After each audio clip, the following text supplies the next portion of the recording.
Wash basin தெரியாது madam. தெரியல.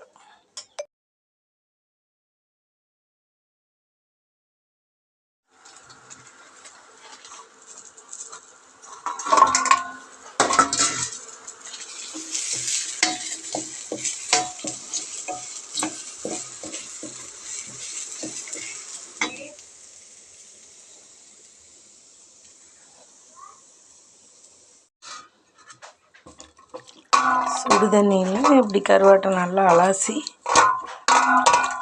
எடுத்து வச்சுக்கோணும். நான் மிளகாய் சாந்து ஆக்கிட்டு இது கருவாடு எப்படி செய்கிறது குழம்பு அப்படின்னு உங்களுக்கு சொல்கிறேன்.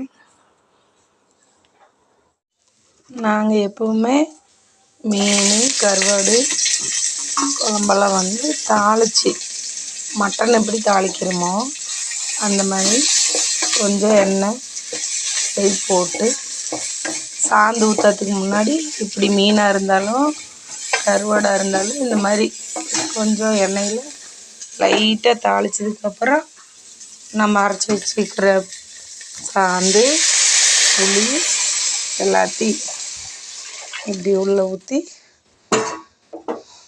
மிக்ஸ் பண்ணிக்கணும். இது கூட கத்திரிக்காய் தேங்காய் கண்டமாக தேங்காய் அரிஞ்சு கத்திரிக்காயும் தேங்காயும் இது கூட சேர்த்திக்கணும். இது வந்து என்னோடய ரெசிபி இல்லை, எங்கள் அம்மா வந்து எனக்கு சொல்லி கொடுத்தது.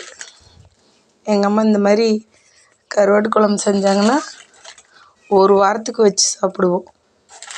குழம்பு வந்து எப்பவுமே கொஞ்சம் புளி அதிகமாக போட்டால் கெடாது. தேங்க்யூ.